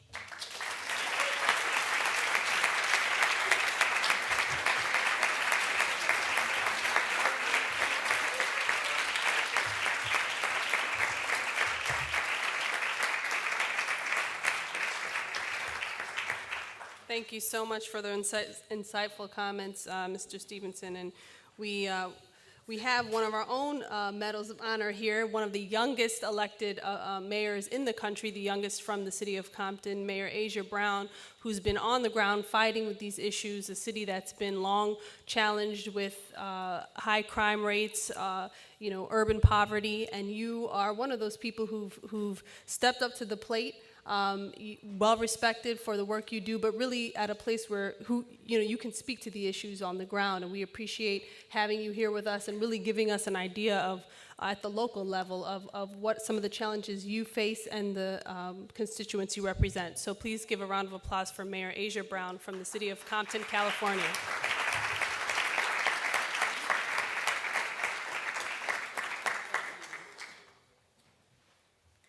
Thank you all. I am very honored to be here, and no one told me that I would be speaking after Mr. Stevenson, but that's all right. I believe that this topic is of grave importance for the great state of our nation in the future. We are on the outskirts of the 50-year period of the civil rights movement, and now I believe we're entering into a new era, which is civil rights 2.0. And where we have to be able to look at the systematic inequalities that have been endemic into our institutional codes and regulations and every single segment of education that has resulted in poverty in a very systematic way. I believe that it's time, and I believe that we cannot continue to move forward as a nation without waging a war on poverty, without understanding that the residue of these systematic inequalities have made a tremendous input and outcome on the educational attainment, on the economic attainment, on the empowerment of an entire race and races of individuals here within our nation. I believe we have a decision to make whether or not we will educate or incarcerate. We spend more money on prisons every year incarcerating our children and adults than we spend on educating them. There is a problem. When we decide whether or not we will implement rehabilitation or passively allow the cycle of recidivism to continue, we do have a decision to make. Looking forward and really focusing in on the city of Compton, we are a city of 10 square miles, 100,000 residents, and over 95% of the people that live there are people of color. I don't believe that there is a person here that has not heard of the city of Compton and that does not have an idea or belief that they know what Compton is. But Compton is a city of 126 years. We just celebrated our anniversary. When we take a look back 25 years and really the birth of the rap music movement and really the impact that pop media and culture has had on an entire people, not just within the city, the state, the nation, but internationally, I believe that we have to hold those people that benefit from the criminalization of an entire people to the line. I had an opportunity to visit with President Obama last week for the My Brother's Keeper initiative, and we had a debriefing with 8 other mayors across the nation, and we all came with solutions and really being able to identify different challenges that we were facing within our communities. And one thing that I thought was imperative is that we have to hold those people that are profiting from poverty to the line and hold them as a standard. It's not just acceptable to look at big business and prisons and how we are continually to project with the school to prison pipeline and the amount of prisons that we are projecting in the future. But what about those rap music moguls that are continuing to benefit from the cycle of poverty when their children don't have to live within the city of Compton, but my kids do? And when we look at what does that mean to an entire nation, is it acceptable to continue to allow those cycles of poor imagery to be able to have a projection in how we think of people? Because when we're talking about poverty, we're really talking about a mindset. I believe poverty is simply a decision to be able to be exposed and to be able to be impacted. I was raised by a single mother. My mother was not wealthy by any means. We struggled, we moved around a lot. I went to I went to a high school that wasn't one of the best high schools within my area, but the difference between me and some of my peers was that my mother made a decision to provide me with opportunities for enrichment. I had to make a decision whether or not I would go to school on Saturday or whether or not I would watch cartoons or be able to do things that other kids did. And I think that when we take a look and just really step back and look at children as people, regardless of your race, regardless of your ethnicity, we're all a part of the human race. And there isn't a child alive that if you do not put them in a healthy environment and give them opportunities to thrive, that they would not do so.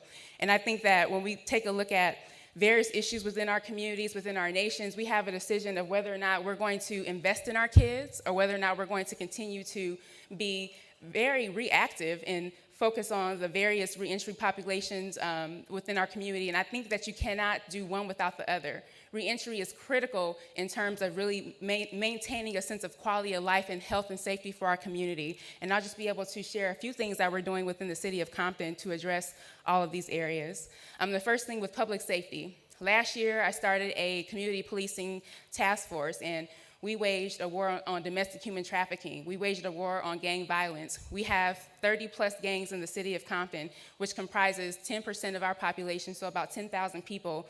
And I call them domestic terrorists, that we're allowing to change the quality of life for the remaining of the law-abiding citizens.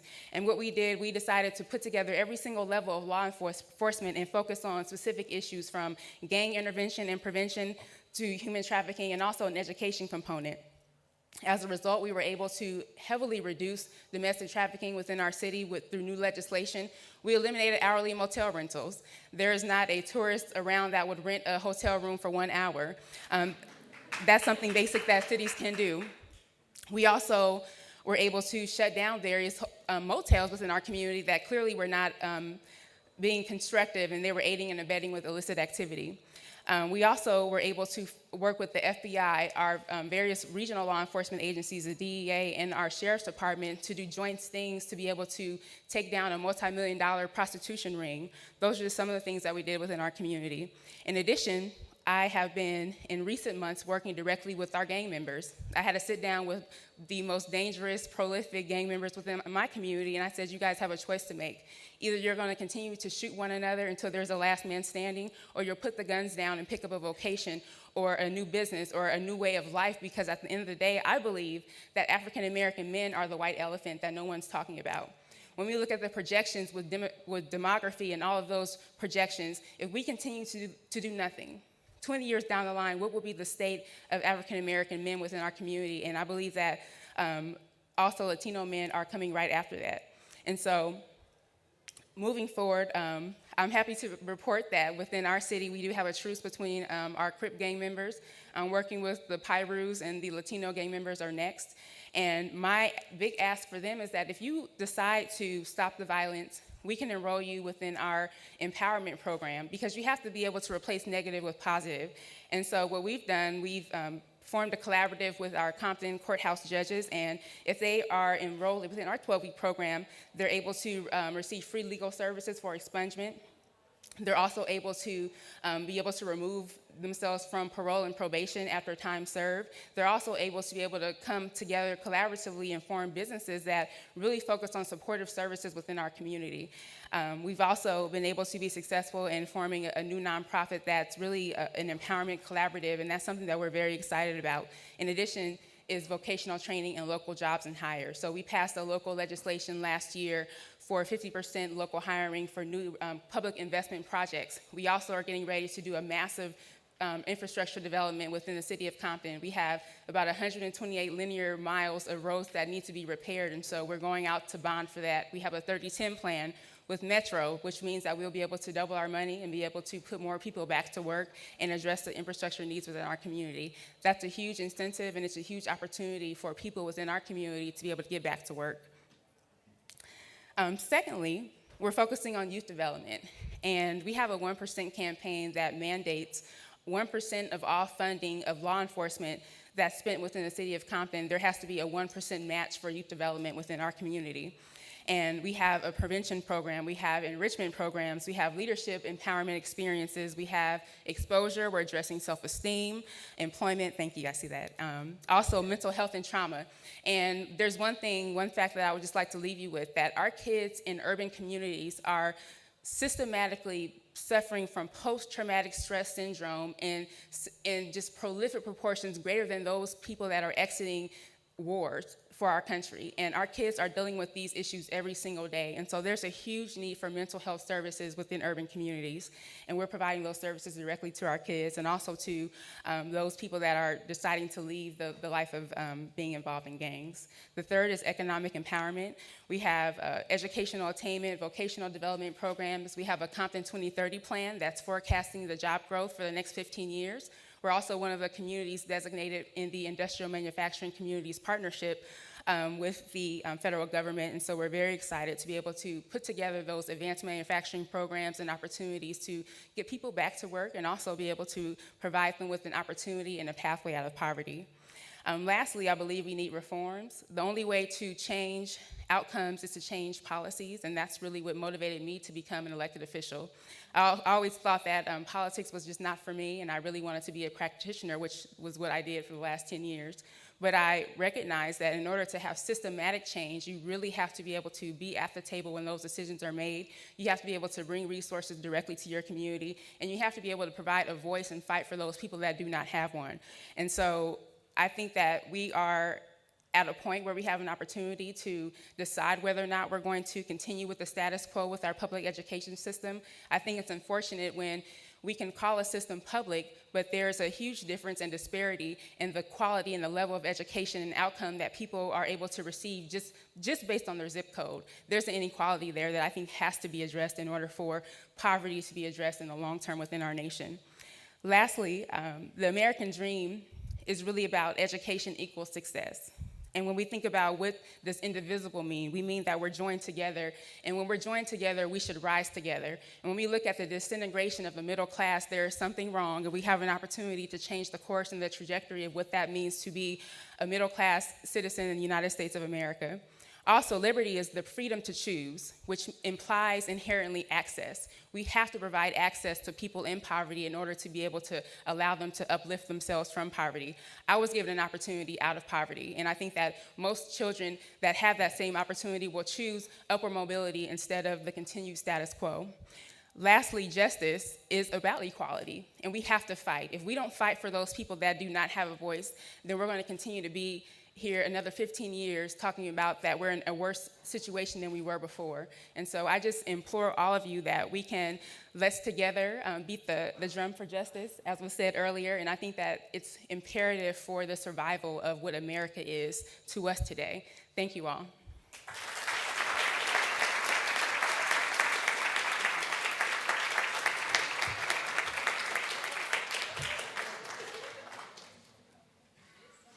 All right, we have thank you very much, Mayor Brown, and to all our panelists. We have 10 minutes for Q&A.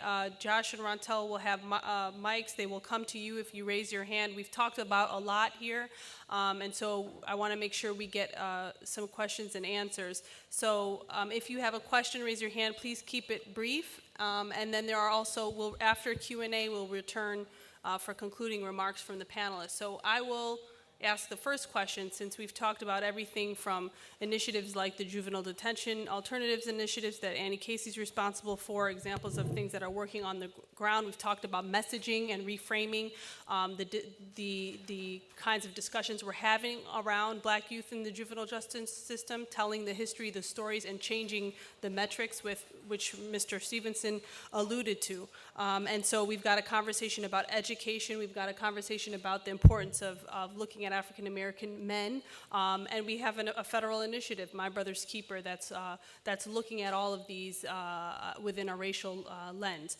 So my question is, given everything we've discussed, if you're to prioritize these issues in terms of sense of urgency and potential for positive change, where do we sort of start? Where do we start given all of these issues? Where do we turn to in terms of policy, programs, and practice when talking about how to alleviate poverty and provide real education and economic opportunity for young folks of color?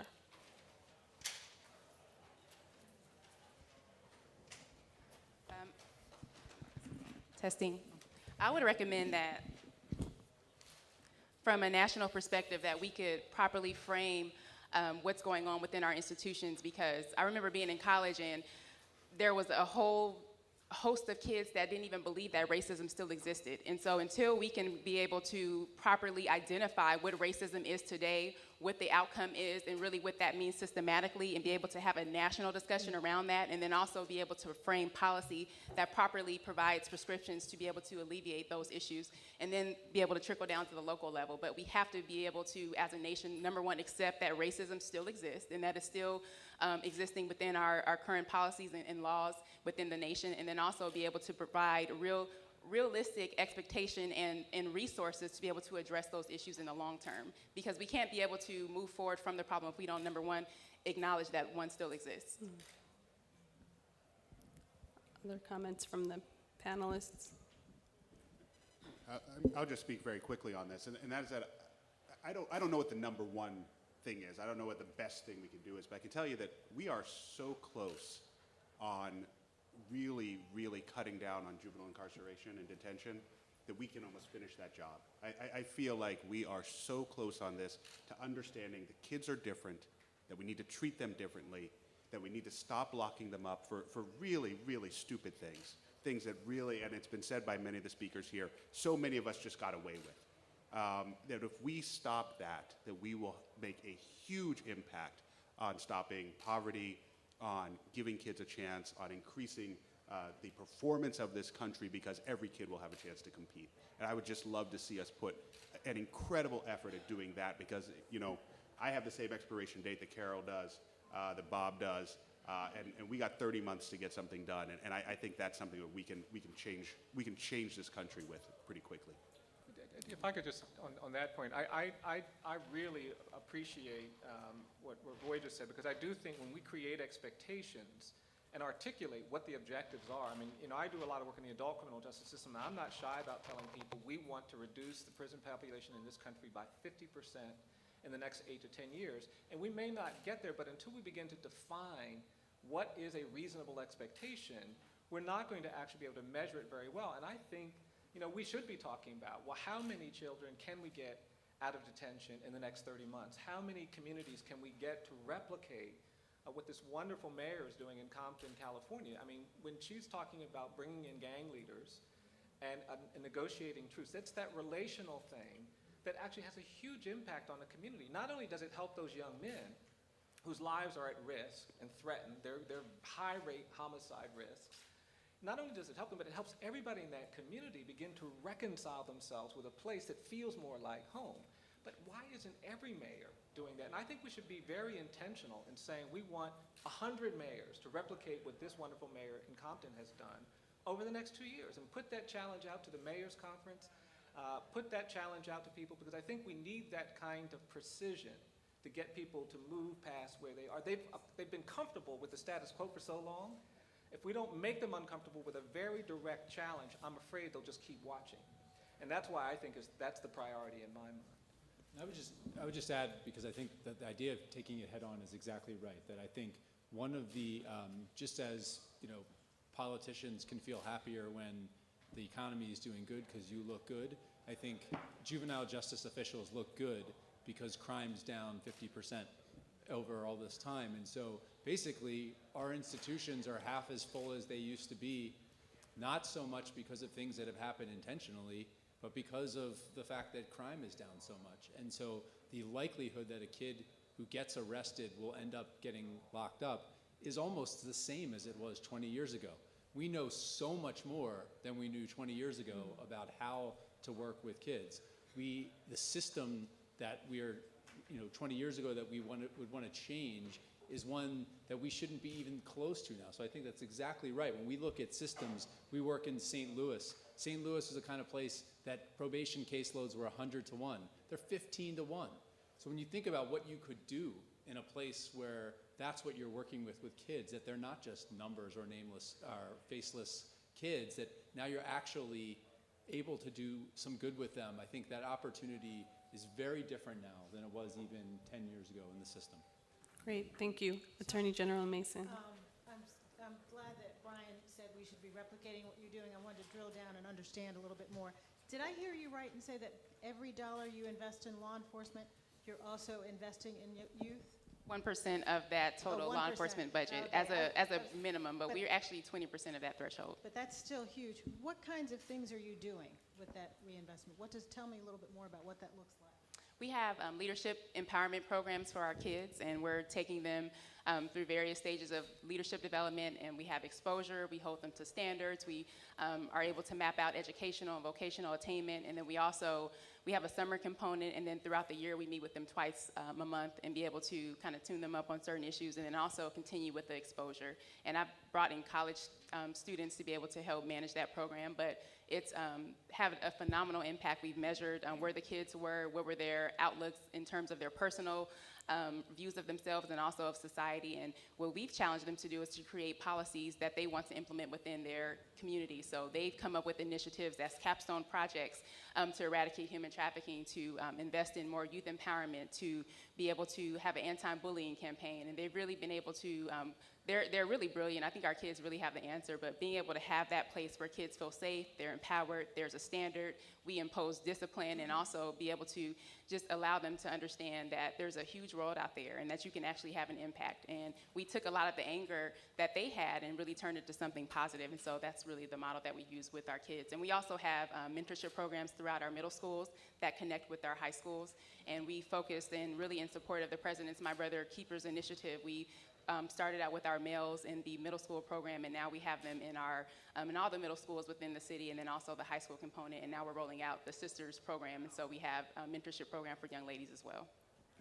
Great. Other questions? We've got two in the back.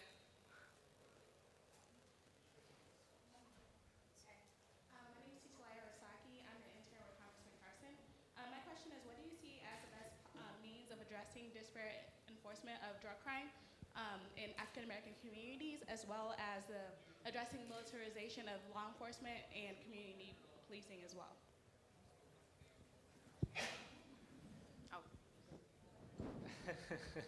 Well, I think we've got to, again, change the kind of the political debate about the utility of drug enforcement generally. I mean, the truth of it is, if we shift our conversation about how we're going to deal with drugs from a criminal justice model to a healthcare model, we will have a much better impact, not only on the people who are drug dependent and at risk, but on the community as a whole. And so I don't really want to talk about enforcement strategies and tactics. I really want to talk about how do we turn police officers into healthcare workers who help get people with drug dependency, including some traffickers, right, into systems, into programs where they can deal with the root cause, which is drug dependency and addiction. How do we get them to be partners with people whose lives are being ravaged by drug dependency to expose these broader, more national and sometimes international threats that are posed by exploitation of that dependency through economic drug trafficking? Right now, what they've been taught is to basically go get an arrest. Their measure, their success metric is how many arrests do they make.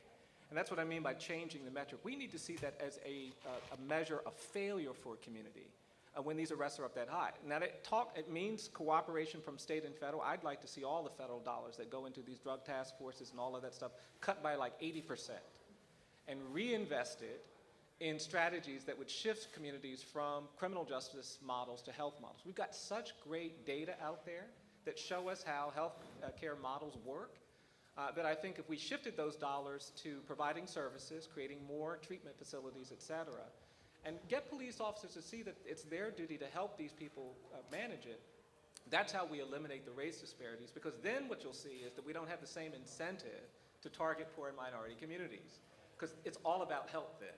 And right, when it's all about help, you don't have the quite same enthusiasm that you have when it's about hurt.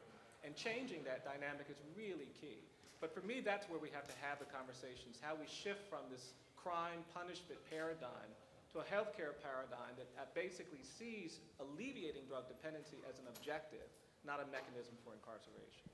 And very quickly, there's the Durbin-Lee bill that is out there on mandatory minimums, which is something that I think should be supported and should move forward. I think it's a step in the right direction. The U.S. Sentencing Commission's Act to make their prior ruling retroactive is a huge step in the right direction. That's going to impact 50,000, potentially 50,000 current inmates. I think the other thing that you need to look at is taking what Brian just said, and a lot of police departments right now use a CompStat model, which is basically counting the number of arrests or the number of contacts they have with individuals. You can turn that CompStat model into a civil rights or community policing CompStat model, and that is you reward police for the number of positive contacts they're having with the public. And so it's a model that can be used around the country that I know that the Civil Rights Division and the COPS Office are promoting right now. Great. We're at time, but I saw one more question there, and then we'll have the panelists wrap up. Thanks. My name is Debbie Weinstein. I'm with the Coalition on Human Needs, and we work with a lot of organizations focused on federal solutions or protections. Knowing that the wonderful work you're describing is local, but can you give one or two examples of things that you wish you could get out of the federal government that would make your life a little easier? Other than money. I definitely think the support of diversion programs as a mandate.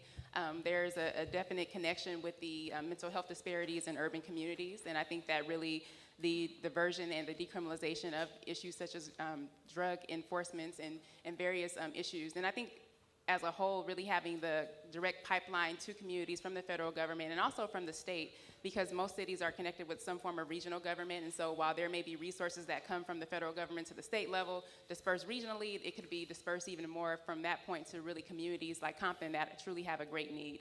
So I think that really having a direct connection to local communities for certain issues, especially tied to reentry, mental health disparities, and educational initiatives would be tremendous. Just on that very quick, I'm not an elected official, so I can say this, I don't have to be shameful about it. The mayor may be, it really is money, right? The federal government invested hundreds of millions of dollars to create infrastructures that have created these problems. And we have to now recognize that because we contributed to this problem, truth in sentencing was awful. It was one of the key components of mass incarceration because we incentivized states, we rewarded states for keeping people in prison. We didn't ask what they were in prison for. And so the federal government does have an obligation, it seems to me, to now invest in reconstruction, in repairing. Boys Clubs of America used to get $100 million a year, now they get $35 million, right? That's just the kind of consequence of the way in which we reallocated dollars away from these kinds of interventions. So I think that's key. And then I think the second thing is to now create some enforcement. I loved Roy's idea about how we're going to start, how we could incentivize a more civil rights framework for policing. We put all these police on the street, gave lots of money to law enforcement. Now we've created this institution that could be an ally, but we've got to make it an ally by re-incentivizing their behaviors. The Justice Department's doing some really good things. I was thrilled when they said they were they're going to withhold funding for states that don't comply with PREA, because we see such destruction. I'd like to find a way to increase the percentage of dollars, because right now it's not enough money to actually make states change. If we increase that, we'll begin to see those kinds of behaviors. But there is absolutely a federal role to play, providing leadership on these issues. And I'm very excited about some of the people who are talking about it. We just sort of get them, more active. All right, well, thank you. And before we actually go down, I'd like to start with Mr. Austin and go down the panel to give sort of 1 minute concluding remarks on where do we go from here and the sort of takeaways given your earlier comments. I mean, we can talk about, obviously in 2 hours, you can only sort of create a platform in focusing on specific issues. There's everything from successful reentry to felon disenfranchisement, mass incarceration, the profiteering of the prison industrial complex, the emphasis on structural institutional discrimination, how that continues to play a role. So given that, I want to remind everyone that there are evaluations in your folders. We'd ask if you could fill that out before you leave. It will help us know sort of where your head is at in terms of thinking about how we continue to address these issues.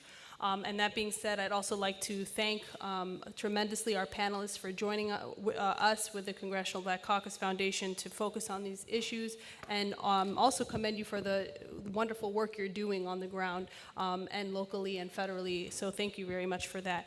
Mr. Austin, if you can leave us with a few of your sort of main takeaway remarks. So first of all, main takeaways, thank you to you and to the CBC Foundation for bringing this together, because I think it's an important conversation to have, and just the opportunity to hear from so many people who are working in this area is great. I've never met Mayor Brown before, and it's an absolute pleasure to meet her and to see the great work she's doing. My one thing to say in closing is everyone in this room needs to go out there and get their scars. Okay, I want to steal from Brian, which is always a good thing to do. But everyone in this room needs to go out there and fight this fight. This issue of juvenile justice is too important that we cannot stop. We cannot just simply come here in a room and listen to people talk about it. We cannot just be on this side talking about it. People have to go out there and fight this fight. And there is a clear path to success here, and I hope everybody takes that path. So I would just want to echo that just having the platform to discuss this at the federal level and with everybody here, I think is great.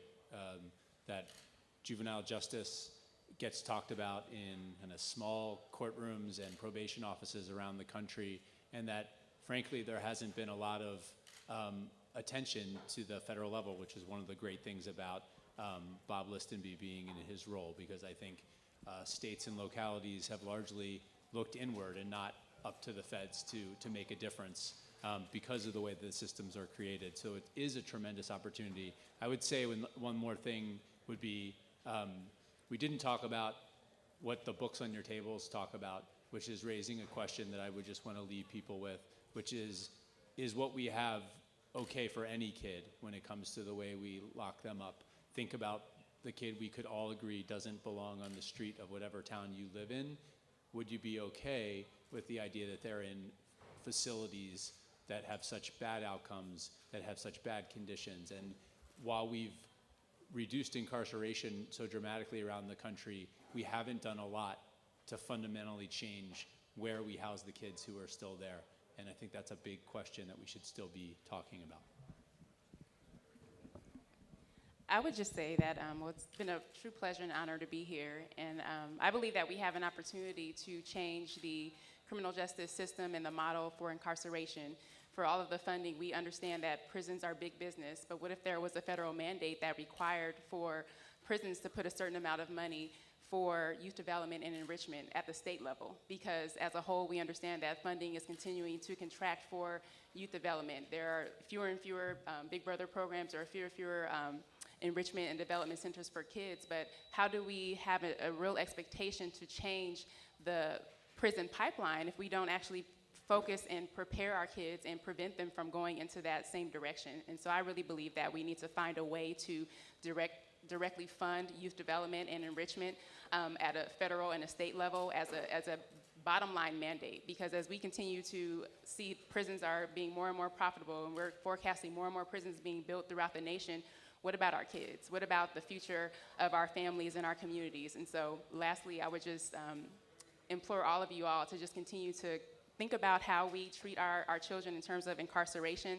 As it was said earlier, I don't think any kid really will be able to thrive with being incarcerated as an adult. And really taking a look at mandatory minimums and really supporting legislation that's out there to be able to address those issues is imperative for changing the outcomes that we have within our society today. Thank you all. Well, I just agree with everyone that the real challenge now is for you to go and act, to implement what you understand is critical. I'll just say a couple of things about that. There's a lot of really important information that you can now access. You know, our friends from the Office of Juvenile Justice and Delinquency Protection, OJJDP, has been really fantastic at documenting and detailing a lot of these realities. You should be getting their reports. You should get that information. One of the great things that I'm excited about with My Brother's Keeper is it's going to actually signal what are good models, what are good and successful programs, and you need to know all of that and be able to share that in your communities and with people. We have on our website, which is eji.org, a lot of materials that we're using to educate people around racial history and some of the work that we're doing with kids, and you should feel free to contact us, and we'll send you pretty much at no cost materials that we use to engage children and communities that have been affected by this legacy of racial inequality and racial injustice. And when you have that education, I think you'll be more comfortable going out and pushing, and that's where I think we are. I think it's shameful that politicians in this country can campaign for state or federal office and never be questioned about the human rights crisis that has been created by mass incarceration, by juvenile detention, and by this unacceptable destruction in poor and minority communities related to poverty and youth. And I think we have to be the individuals that start raising those questions. I'm persuaded that ultimately we move this country, we move toward justice, not by the people who are afraid to kind of do the right thing. Sometimes you have to speak when everybody else is quiet. Sometimes you've got to stand when everybody else is sitting down. And if we do that, just the people in this room, we will have an impact on this issue, and that excites me, and I'm grateful for the opportunity to be here. Well, thank you to our panelists for your insightful comments and remarks. We plan to keep in touch with you, and on behalf of the Congressional Black Caucus Foundation and our President and CEO, Shanice Washington, we want to thank all of you for coming. If you haven't left your business cards or signed up with us, please drop them on your way out, and we will stay in touch with you as we continue to focus on these issues. So one last round of applause for our panelists.